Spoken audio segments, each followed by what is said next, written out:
திரு C. Joseph Vijay அவர்களை வெற்றி மீது வெற்றி வந்து என்னை சேரும் என்று பாடிய புரட்சி தலைவர் அவர்கள் அதை வாங்கி தந்த பெருமையெல்லாம் உன்னை சேரும் என்று பாடினார். இன்று முதல்வர் சொல்வார், வெற்றி மீது வெற்றி வந்து என்னை சேரும், அதை வாங்கி தந்த பெருமையெல்லாம் மாமன்ற உறுப்பினர்களே உங்களை சேரும், அதை வாங்கி தந்த பெருமையெல்லாம் தமிழ்நாட்டு மக்களே உங்களை சேரும் என்பார். அமைதியாக ஒரு புரட்சியை, ஒரு வெற்றியை நிலைநாட்டி இருக்கிறார்.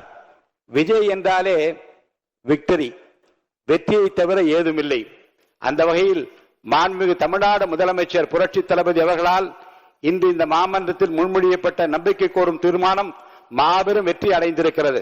இதற்கு காரணம் சட்டமன்ற உறுப்பினர்களுக்கு மாண்புமிகு முதலமைச்சர் அவர்கள் மீது வைத்துள்ள அசைக்க முடியாத நம்பிக்கை. பலவான்களை ஆசனங்களிலிருந்து தள்ளிவிட்டு தாழ்மையானவர்களை உயர்த்துகிறார் இறைவன்.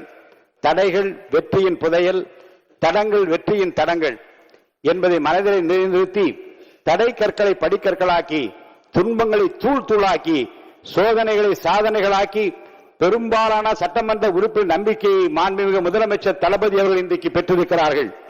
அருமை உடைத்தென்று அசவாமை வேண்டும், பெருமை முயற்சி தரும் என்கிறார் திருவள்ளுவர். அதாவது ஒரு செயலை செய்யும் முன் இது கடினமானது என்று மலைக்க கூடாது. கடினமான செயலையும் முடிக்க முயற்சி செய்து அதில் வெற்றி காண்பதுதான் பெருமை. திருவள்ளுவரின் வாய்மொழிக்கேற்ப எதை கண்டும் மலைக்காமல் பிறரை மலைக்க வைத்திருக்கிறார் மாண்புமிகு முதலமைச்சர் தளபதி அவர்கள்.